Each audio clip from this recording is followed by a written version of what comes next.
ассалому алайкум шунавандагони гиромӣ. гуфторамон ро аз силсилаи хониши адабӣ оғоз менамоем. ба таваҷҷӯҳи шумо бозгӯи китоби асосгузори сулҳу ваҳдати миллӣ, пешвои миллат, президенти ҷумҳурии Тоҷикистон муҳтарам Эмомалӣ Раҳмон, чеҳраҳои мондагор. ровӣ Ализода Абдурашид Хоҷамқул. гуфтори 25.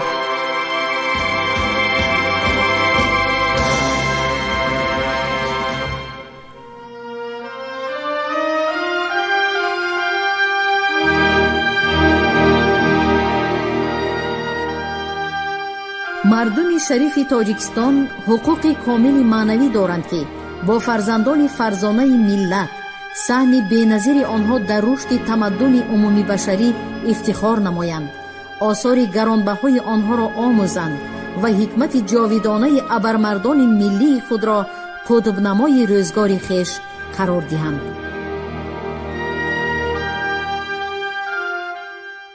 محمد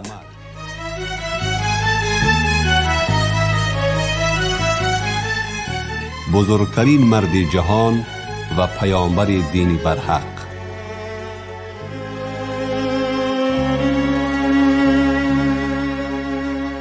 نبرد خندق از تیراندازی دو طرفه آغاز یافته، دشمن یارای عبور کردن خندق را نداشت.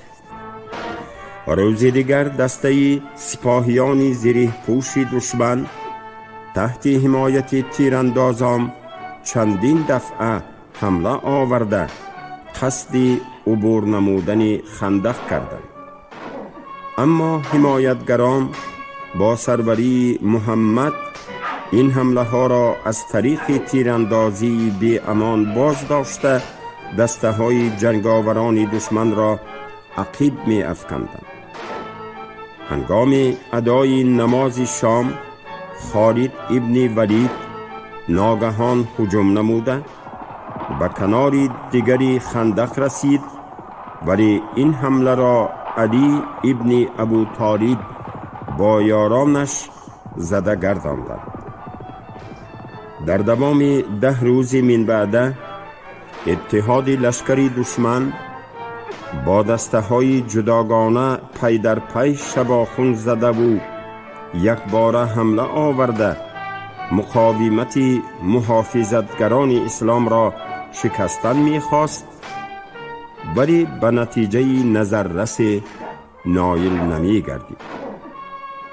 محمد تدبیرهای در میان قبیله‌های مخالفین، تفریق انگیزی، گفتگوزاری پنهانی و سوی خود جلب نمودن نماینده‌های قبیله بنی غطفان را پیش گرفت.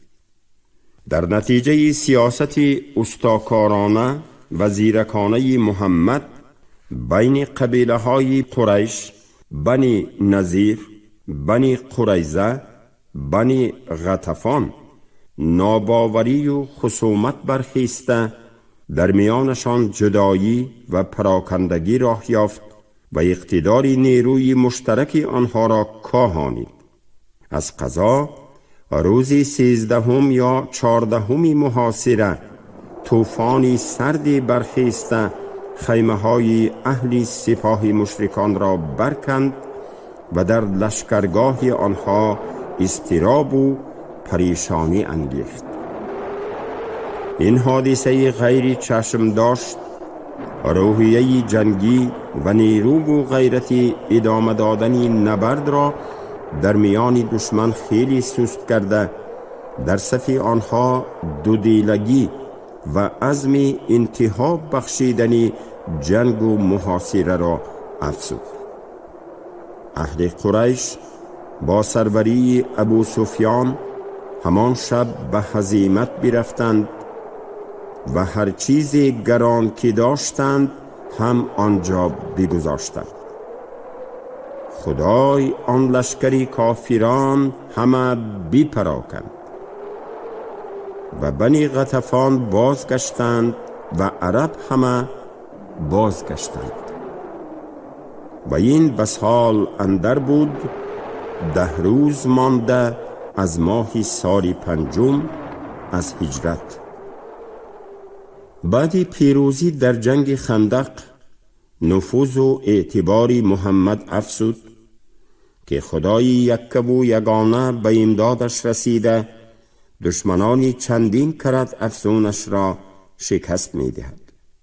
پیامبر اسلام همه قومهای عرب را از پرستش بت و صنمهای قبیلوی باز داشته آنها را تلقین می کرد که تنها به خدای یگانه الله اعتقاد بندند و رسالت رسول خدا محمد را اعتراف نمایند، 5 وقت نماز گزارند، روزه ماه رمضان را رعایت سازند، از مال خویش زکات دهند و طواف خانه کعبه کنند.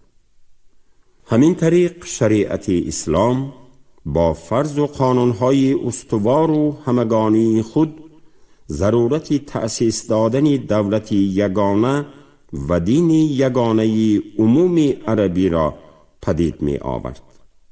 پیامبر چون سیاستمداری زیرک و پیشوایی با تدبیر و دوراندیش برای انتشار اسلام هم از اصول غزای و نبردهای آشتی ناپذیر، هم از راه دعوت و تلقین پیگیرانه، هم از وسیله فرستادن همصفان و شاگردان صادق خیش، هم از طریق حمایت و دستگیری قبیله های ناتوان از دشمنان قویشان، هم از امکانیت سفارتی رسمی و بستن عهد و پیمانها، هم از دادن کفالت حفظ حیات و مال و جان مؤمنان، خلاص از همه امکانیت‌های موجوده زمان استفاده نموده رکن‌های اساسی دین یگانه و دولت نوظهور اسلام را استوار می کرد. بعد پیروزی در جنگ خندق و افزودن قدرت و اعتبار مسلمانان در سراسر عربستان ابتدای سال 6 هجری، پیامبر اسلام عزم حج عمره نموده 1 ذوالقعده مطابق به 13 مارس سال 628 با کاروانی عبارت از 1000 نفر از مدینه بیرون آمد. قافله زائران با 70 اشتر قربانی برای حمایه خیش تنها شمشیر گرفته به سمت مکه حرکت نمودند و آگاه شدند که اهل قریش و احابیش قسم یاد کردند که آنها را به زیارت کعبه راه ندهند. پیامبر در حدیبیه 9 میل دورتر از مکه قرار گرفت و پس از مشورت و گفتگوزاری زیاد با سروران قبیله ها و پیشوایان شهر به صلح و سازش رسیدند که در تاریخ با نام صلح حدیبیه یاد می شود. موافق شرطنامه این صلح 10 ساله در میان اهل مکه و پیروان محمد عداوت و دشمنی خاتمه یافته، مسلمانان می توانستند هر سال هنگام موسم حج 3 روز در مکه طواف کعبه نمایند. ساکنان مکه عهده‌دار شدند که هنگام ادای مراسم حج و قربانی مسلمانان 3 روز از شهر بیرون روند و به آنها کاردار نباشند. به اندیشه اسلام شناسان بستن صلح 10 ساله یکی از دستاوردهای بزرگی محمد به شمار می رود، زیرا اهل مکه و به خصوص ثروتمندان آن به طور رسمی نفوذ و قدرت پیامبر اسلام را اعتراف نموده برایش گذشت‌های مذهبی و سیاسی کردند. حتی از صدرنشینان اهل مکه خالد ابن ولید و عمرو ابن عاص بر این شخصان با نفوذ دیرتر به اسلام گرویدند. در زمینه این صلح پیروان اسلام توانستند نه تنها در سرزمین عربستان بلکه به کشورهای همسایه و همحدود خیش سوریه، مصر و ایران سفیر فرستاده به تشویق و انتشار اسلام شروع نمایند. موافق معلومات طبری، پیامبر در سال 8 هجری به خاطر انتشار دین اسلام 8 رسول بیرون کرد به 8 ملیک و ایشان را به خدای خواند. نخستین رسول حاطب ابن بلتعه بود و او را سوی قبط مصر فرستاد و نام این مرد مقوقیس بود. و دیگر شجاع ابن وهب را سوی ملیک شام فرستاد، نام او الحارث ابن ابی شمر الغسانی بود. و 3 دیگر سرید ابن عمرو و او را به ملیک یمامه فرستاد، نامش حوزه ابن علی الحنفی. و 4 عمرو ابن العاص، او را به ملیک عمان، نامش جعفر ابن جلندا. و 5 رسول العلا ابن الحضرمی به ملک بحرین فرستاد. و 6 رسول عمرو ابن امیه از زمری را فرستاد به ملیک حبشه، نامش الاصحم ابن ابجیر. و 7 رسول دهیه ابن خلیفه را به قیصر ملیک روم فرستاد، نامش هرقل. و 8 رسول عبدالله ابن حذافه از سهمی را فرستاد به ملیک عجم، نامش پرویز. هرچند بعضی مورخان و اسلام شناسان به سنه تاریخ گذاری زمان و مکان ارسال نامه ها و شخصیت های فرستاده پیامبر فکر یگانه و هماهنگی ندارند، می توان گفت که این قضیه بعد صلح حدیبیه یعنی سال 6 هجرت واقع شده است. زیرا چنانه که در بالا گفتیم، پیغام محمد به خسرو دوی پرویز رسیده شاهنشاه ساسانیان را با دعوت گستاخانه‌اش به خشم می آورد و او نامه را پاره کرده سفیر پیامبر عبدالله ابن حذافه را از دربار می راند. مطابق معلومات سرچشمه های تاریخی، خسرو پرویز 29 فوریه سال 628 یعنی نیمه دوم سال 6 هجرت پیامبر کشته شده است. پس می توان حدس زد که رسولان پیامبر نه در سال 8 هجرت بلکه در سال 6 بعد بستنی صلح 10 ساله فرستاده شدند. همین طریق می توان گفت که فرستادن رسولان به مصر، سوریه، بحرین، عمان، حبشستان، روم و ایران آغاز سیاست انتشار اسلام بیرون از حدود نیم جزیره عربستان بود که محمد بعد استوار نمودن موقع خود در مکه و دیگر ملک‌های عرب قدم‌های نخستین را برای گسترش دین نوی خویش در کشورهای همسایه نهاد. موافق اخبار طبری، ملیک قبط مقوقیس گیارگی والی دست نشان روم در مصر جوابنامه نیکو با هدیه ها، جامه های مغربی و 4 کنیزک فرستاد، ولی به دین اسلام نگروید. پیامبر به مری نام یکی از کنیزکان خاندار شد که از او صاحب ابراهیم نام پسری شد و بعد 2 سال پسرش فوتید. اما نجاشی ملیک حبشه همراه پسرش به دین اسلام بگروید و رسولان را هدیه داد. ملیک روم هرقلی مسلمان نشد و جوابنامه نوشت و رسولان را به خوشی گسیل کرد. شاهنشاه ایران خسرو پرویز نامه پیامبر را درید و بروی رسولان زد و آنها را از ملک بیرون راند. هرچند پادشاهانی توانای کشورهای همسایه این قدم محمد را چندان جدی نپذیرفتند، سیاست پیش گرفته او در عهد خلفای راشدین تکانی واقعی برای کشورکشایی و انتشار اسلام گردید. فتح خیبر.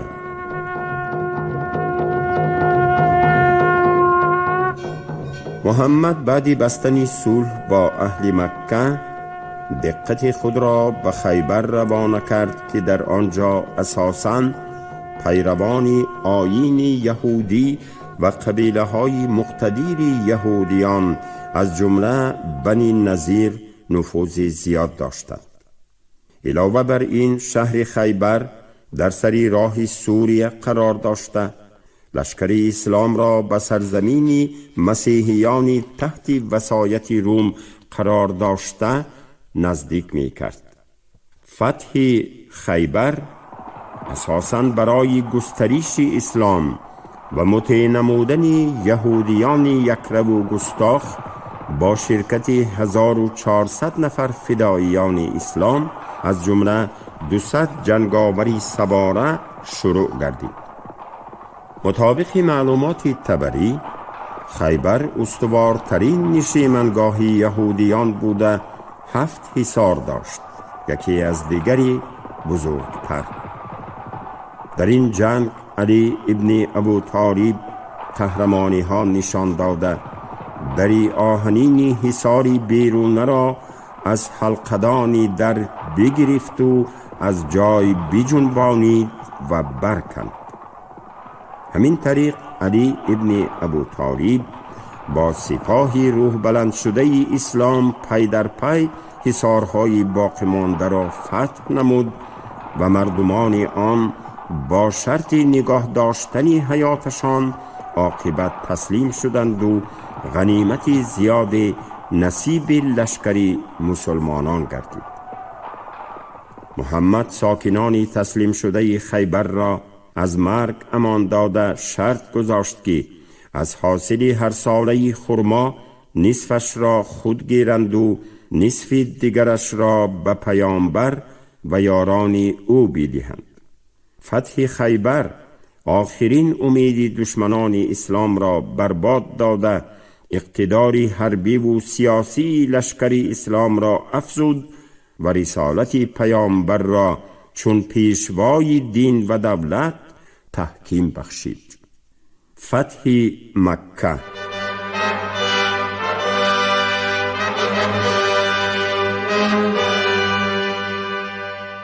سبب اساسی فتح مکه از اختلاف و محاربه دو قبیله بنی بکر و خزاعه سر زد که آنها پیمان صلح را عاید به جنگ نکردن و خون نریختن و دشمنان مسلمانان یاری ندادن و به امتان اسلام ستم نکردن شکستند. 1 سال از پیمان صلح گذشته بود که ماه دکبر سال 629 در زمینه ستانیدن قصاص خونی کینداران قبیله خزاعه 3 نفر اشراف بکری را کشتند. در جواب پیشوای قبیله بنی بکر با مدد اهل قریش شبانه به قرارگاه قبیله خزاعه حمله آورده 20 نفر را سر زدند و گروهی باقی مانده اش را تعقیب کنان از مکه بیرون بردند. در این حمله شبانه چند نفر قریشیان صاحب نفوذ شرکت داشتند. وکیلان قوم خزاعه که در میانشان مسلمان شدگان نیز بودند برای عرض و دادخواهی به مدینه به حضور محمد شتافتند. از دنبال آنها بعد 3 روز ابو سفیان آمد، ولی از جانب پیامبر خیلی سرد پذیرفته شد. ساکنان مکه قریب همه از آوازه آمدن سپاه افزون و واهمه لشکر اسلام شهر را ترک نمودند. واقعاً لشکری افزون اسلام تقریباً 8-10 ینوری سال 630 از 4 سمت مکه پیش آمده. بعد گفت و شنید با ابو سفیان قریب به جنگ وارد شهر گشتند.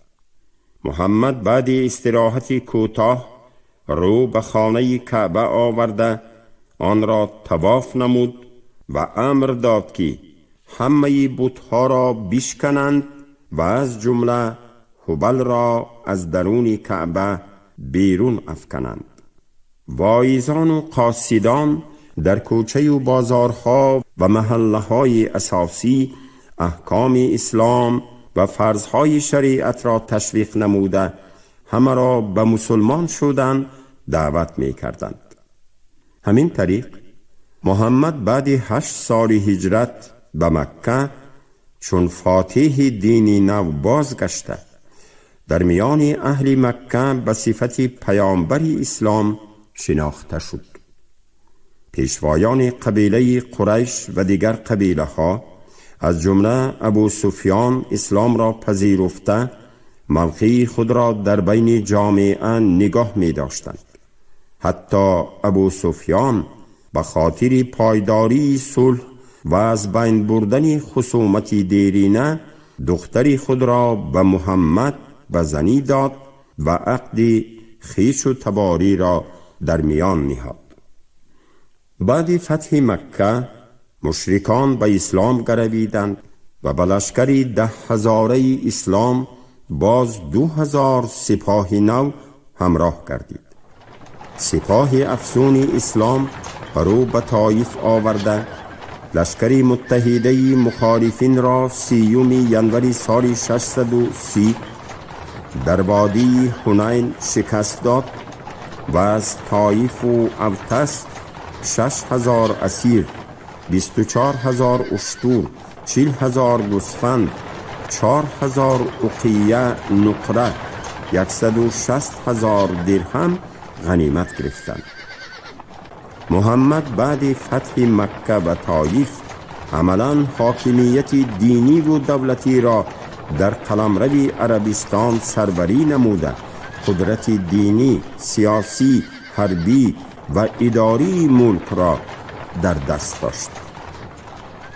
سال 10 هجرت بعد فتح مکه در تاریخ اسلام همچون سال سفارت اعتراف شده است. در طی این سال بسیار قبیله های بدوی عرب وکیل مختار خود را به مدینه فرستاده تابعیت خود را به محمد اظهار می داشتند و دین اسلام را می پذیرفتند. نبرد حنین و یورش طایف آخرین مقاومت یکجایی مشرکان را شکسته عاقبت دین اسلام را در سراسر عربستان انتشار داد.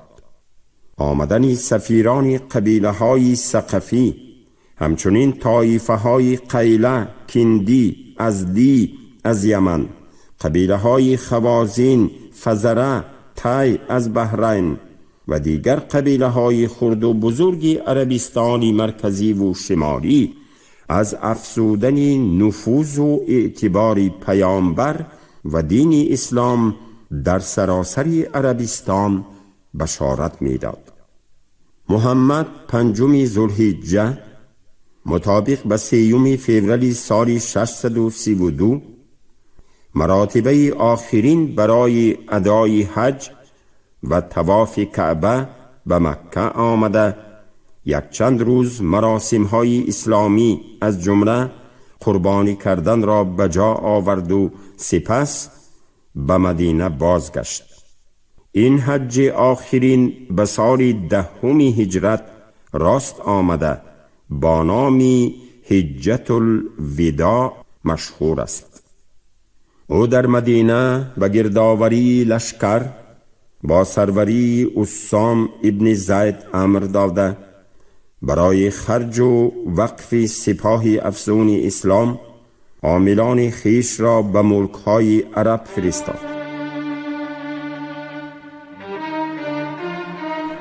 نهایت پیامبر اسلام بعد بیماری کوتاه در سن 63 سالگی در ماه ربیع الاول سال 11 هجری مطابق به 11 ایون سال 632 میلادی از جهان چشم پوشید. مقبره پیامبر در مدینه واقع است که بعد کعبه به دومین زیارتگاه مقدس مسلمانان تبدیل یافته است. شخصیت محمد چون پیشوای اسلام اینک 1400 سال است که در بین جانبداران و مخالفان او بحث و مناظره ها می انگیزد. ولی صرف نظر از این مناظره ها، محمد یک انسانی فروتن، راست قول، خاکسار و پاکمنیش و نیک مظهر بوده، اکثرا با ریاضت و نیاییش عمر بسر می بود. او در طول زندگیش از انصاف و عدالت، برابری و برادری، دستگیری و پشتیبانی اهل اسلام پیروی می کرد و شکوه و جلال ظاهری را نمی پسندید.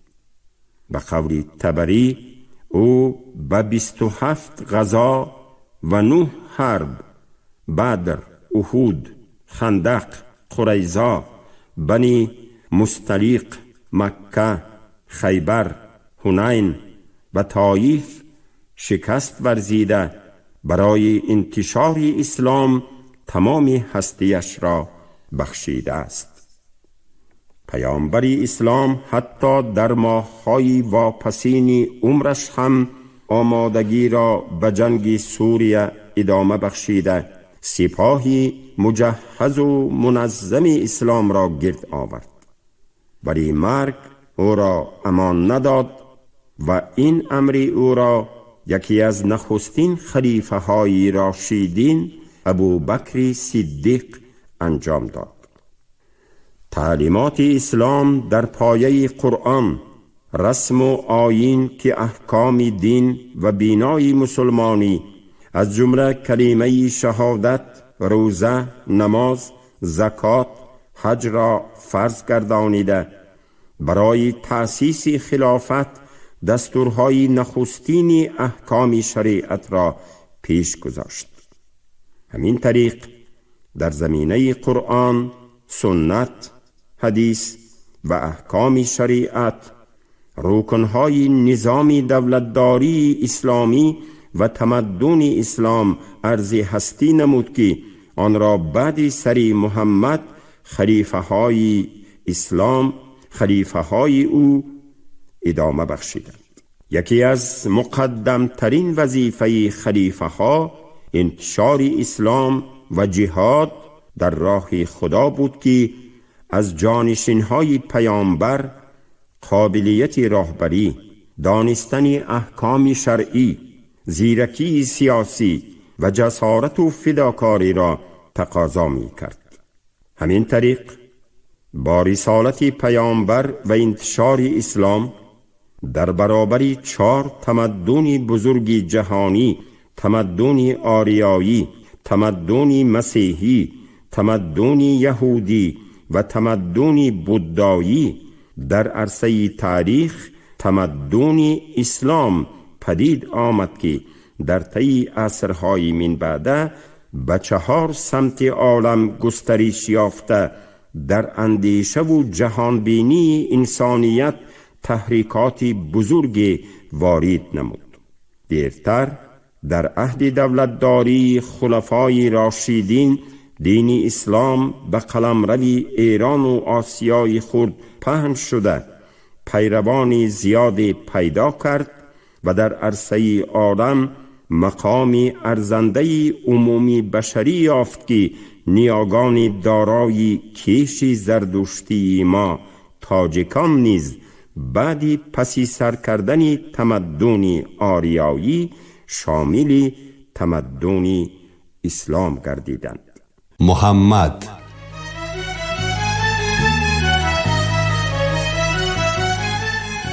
بزرگترین مرد جهان و پیامبر دین برحق.